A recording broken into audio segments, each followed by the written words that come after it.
ETF index mutual funds నేర్చుకుని stock మార్కెట్లో రాణించాలనుకుంటున్నారా? వెంటనే ఈ నెంబర్కి కాల్ చేయండి.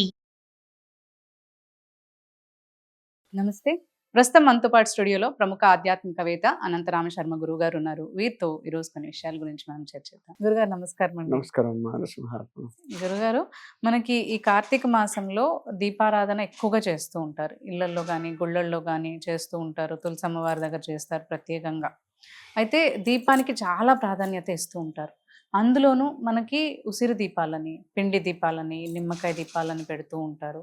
దీపదానాలు చేస్తూ ఉంటారు. అసలు ఈ కార్తీక మాసంలో ఈ దీపానికి ఉన్న ప్రాధాన్యత ఏంటంటారు? అసలు ఇక్కడ కార్తీక మాసంలోనే అని కాదు, ఎప్పుడైనా కానీ మన గృహాలలో ఉదయము సాయంత్రము దీపారాధన చేయడం అనేది ప్రాముఖ్యత వహించింది.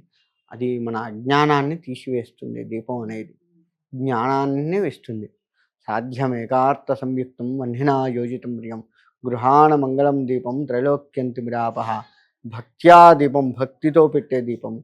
భక్త్యా దీపం ప్రయశ్చామి దేవాయ పరమాత్మనే త్రాహిమాన్ నరకాద్ఘోర దివ్యజ్యోతి నమోస్తుతే. నాకు నరకాన్ని ప్రాప్తించేది ఏదైతే ఉందో, నేను నీ దగ్గర దీపారాధన చేస్తున్నాను కాబట్టి అది ప్రాప్తించకుండా ఉండేట్లుగా చెయ్యి స్వామి అని చెప్పేసి ప్రతిరోజు కూడా ఈ దీపారాధన చేయాలి అత్యంత భక్తితో. భక్త్యాదీపం, భక్తితో చేస్తున్నటువంటి దీపం ఇది.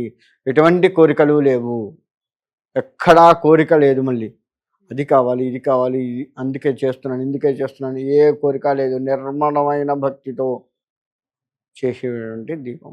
అలా ప్రతిరోజు చెయ్యాలి, ఉదయం సాయంత్రం. కానీ కార్తీక మాసంలో మనం ప్రతిరోజు ఇలా చేస్తూ ఉన్నప్పటికీ కూడాను ఇళ్ళల్లో దేవాలయాల్లో బాగా వెలిగిస్తాము. ఒక్కొక్క చోట వెలిగించే దీపం ఒక్కొక్క రకమైన ఫలితాన్ని ఇస్తుంది. నదిలో వెలిగించేటువంటి దీపం ఒక ఫలితాన్ని ఇస్తుంది, సముద్ర తీరంలో వెలిగించే దీపం ఒక ఫలితాన్ని ఇస్తుంది, దేవాలయాల్లో వెలిగించే దీపం ఒక ఫలితాన్ని ఇస్తుంది, దేవాలయాలు కాకుండా క్షేత్రాలలో వెలిగించేటువంటి దీపం ఒక ఫలితాన్ని ఇస్తుంది, తీర్థాలు, క్షేత్రం వేరు తీర్థం వేరు, మళ్ళీ తీర్థాలలో వెలిగించేటువంటి దీపానికి ఒక ఫలితం ఉంటుంది.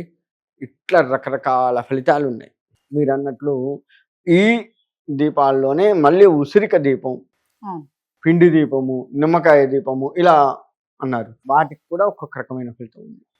నిమ్మకాయ దీపం తీసుకుంటే మనకి ఈ రాహు కేతువులకు సంబంధించినటువంటి దోషాలు ఏవైతే ఉన్నాయో, కాలసర్ప దోషాలు ఏవైతే ఉన్నాయో ఆ దోషాన్ని తొలగిస్తుంది. ఇది నిమ్మకాయ దీపం. ముఖ్యంగా మనం మంగళవారం నాడు రాహుకాలంలో నిమ్మకాయ దీపాలు ఎక్కువగా వెలిగిస్తారు. అమ్మవారి గుళ్ళో బాగా వెలిగిస్తారు. మళ్ళీ అది అమ్మవారి గుళ్ళల్లో వెలిగిస్తారు. ఎందుకంటే రాహు అధిపతి అమ్మవారు కాబట్టి అమ్మవారి గుళ్ళల్లో బాగా వెలిగిస్తారు. ఇది ఒకటి. ఇకపోతే ఉసిరిక దీపము.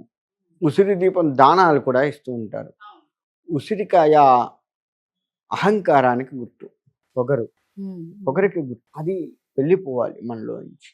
అందుకని సద్బ్రాహ్మణ్ణి చూసుకొని గురువులకు కానీ, బ్రాహ్మణులకు కానీ గురువులకు కానీ ఈ ఇద్దరికి మాత్రమే దీపాన్ని దానంగా ఇచ్చే పద్ధతి ఉంది. ఎందుకు అంటే బ్రాహ్మణుడు తన మంత్రశక్తితో ఆ వాళ్ళలో ఉన్నటువంటి అహంకారము, అజ్ఞానంగా ఇప్పటి వరకు ఉన్నటువంటి జ్యోతి ఏదైతే ఉందో దాన్ని తీసేసుకుంటాడు. మనకి అహంకారంతో కూడుకుని కామక్రోధ లోభ మోహ మద మత్సరములే మనల్ని ఏలుతూ ఉండి మనము మనంత గొప్పవాడు లేడు అన్న భావంతో ఉన్నామా, అదే పెద్ద జ్ఞానంగా భావించి ఉన్నటువంటి ఆ జ్యోతిని ఆయన తీసుకుంటాడు. నిర్మలమైనటువంటి నిశ్చలమైనటువంటి భక్తిని ప్రసాదింపజేస్తాడు. అందుకే దానం ఇచ్చేటప్పుడు మంత్రయుక్తంగా ఇస్తాము, తీసుకుంటాము.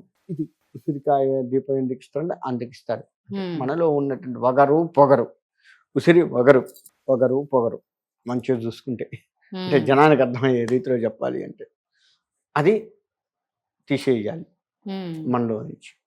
ఆ వగరతనంతో కూడుకున్నటువంటి పొగరు ఏదైతే ఉందో ఉసిరి దీపంతో ఇచ్చేస్తున్నాను అని ఆ కాసేపు ఇచ్చేయని మళ్ళీ మన పొగరు మనం చూపించడం, అది ఇయ్యటానికి వచ్చి అయ్యగారు ఎంత టైము, ఎంతసేపు అయింది వచ్చి నువ్వు ఇచ్చేది దీపదానం చేసేది అంటే అజ్ఞానం పోవాలని. కాస్త లేట్ కాగానే నేను వచ్చి పావు గంట అయింది, నాకు ఇంకా పని ఉంది, ఇలా మళ్ళీ అయ్యగారితో మాట్లాడితే, అక్కడ ఉన్న అర్చకుడితో మాట్లాడితే నువ్వు ఆ ఇచ్చేదానికి నువ్వు వచ్చిన ఫలితం ఏంది? పోనీ ఇచ్చిన తర్వాత కూడా పొగరుతో మాట్లాడేటువంటి వాడు ఉన్నాడు. నువ్వు ఇచ్చే ఫలితం ఏంది? అవును. ఇది కూడా చూసుకోవాలి. అజ్ఞానం పోవాలి. ఇప్పటి వరకు ఈ హరిషత్ వర్గాలు నన్ను జయించి ఇదే జ్ఞానంగా ఉన్నటువంటి నేను అటువంటి జ్ఞానాన్ని తీసివేసి నీకు గొప్ప చెప్తున్నాను. నేను నిర్మలమైన భక్తితో జ్ఞాన జ్యోతిని వెలిగించుకుంటాను అని కదా ఇచ్చేది దీపదానం. అది కాకుండా అక్కడ అర్చకుడి మీద పొగరు చూపిస్తాం మనం కాస్త అవును కదా. ఇది ఇది పోవాలి. దానికోసం దీపదానాలు చేస్తారు. అయితే ఉసిరి దీపాలు మనకి గుళ్ళో కానీ తులసమ్మ వారి దగ్గర కూడా మనం అన్ని చోట్ల వెలిగిస్తూ ఉంటాం వెలిగించవచ్చు. కదా, అన్ని ఇంట్లో కూడా వెలిగించుకోవచ్చు ప్రతి చోట. ఒక్కొక్క దగ్గర వెలిగిస్తే ఒక్కొక్క ఫలితం. గురువులకి ఇస్తే ఏంటంటే జ్ఞానాన్ని ప్రసాదింపజేస్తారు తన తపశ్శక్తితో. ఇక్కడ మంత్రయుక్తంగా బ్రాహ్మడు చేస్తే గురువు తన తపశ్శక్తితో. గురువు అంటే గురువు ఏం తపస్సు చేస్తాడండి? ఈ కాలంలో తపస్సులు ఉన్నాయా అంటే ప్రతి నిత్యము ఆయన దైవనామస్మరణ చేస్తుంటాడు. మీతో మాట్లాడుతున్నట్టే ఉంటుంది. లోపల తను రమించిపోతూ ఉంటాడు భగవంతుడి కోసం. మీరు అడిగేదానికి చెప్తూనే ఉంటాడు. మనతో సరదాగా మాట్లాడుతూ ఉంటాడు. కానీ మనస్సు ఆయన దగ్గర ఉండదు. అది ఆయన దగ్గర ఉంటుంది. స్వామివారి సన్నిధిలో రమించిపోతూ ఉంటుంది. అందుకని అటువంటి గురువులకి ఇస్తే కూడా ఆ తపశ్శక్తితో మన అజ్ఞానాన్ని తొలగించేది జరుగుతుంది. గురువు తొలగిస్తాడా అంటే గురువులో ఉన్నటువంటి ఆ భగవంతుడు ఈయన ద్వారా తొలగిస్తాడు. అందుకనే గురువులకి ఇవ్వాలి అని చెప్పేది. గురువు అంటే అంత గొప్పవాడు. వాళ్ళ గురువు అనగానే మనం చీప్ అయిపోయింది, కానీ గురువు అంటే అంత గొప్పవాడు. అటువంటి వాళ్ళనే గురువుగా మనం భావించాలి. ప్రతి రిక్షావాన్ని, ప్రతి ఆటోవాన్ని గురువు గారు అక్కడ దాకా వస్తావా, గురువు గారు ఇటు వస్తావా అని అంటూ ఉంటాము. ఎవరిని గురువు అనాలో కూడా తెలియనంత అజ్ఞానంలో పడి ఉన్నాము. అటువంటి అజ్ఞానం మొత్తం కూడా పోవాలనే దీపదానాలు చేయాలి.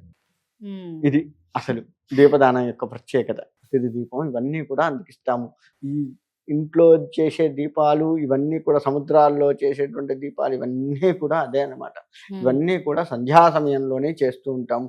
మళ్ళీ మనం ఇంతకు ముందు ఎపిసోడ్లో చెప్పుకున్నట్టు సంధ్యా సమయం అనేది అటు అజ్ఞానంలో పడబోతూ ఉన్న మనాన్నే జ్ఞానవంతులుగా తీర్చిదిద్దడం కోసంగా ఉండేటువంటి సమయము, ధ్యానానికి అనుకూలమైనటువంటి సమయము సంధ్యా సమయము.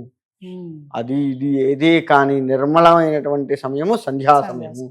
అటువంటి సమయంలోనే భగవత్ ఆరాధనలు ఎక్కువ విశేషమైన ఫలితాన్ని ఇస్తూ ఉంటాయి.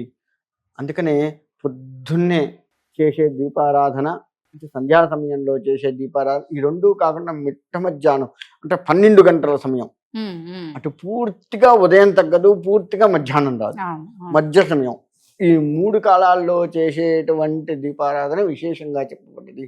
కార్తీక మాసంలో సంధ్యా సమయంలో ఎక్కువగా దీపారాధన చేస్తూ ఉంటాము. కాబట్టి ఈ దీపారాధన అంత గొప్పదనమాట. ధన్యవాదాలు.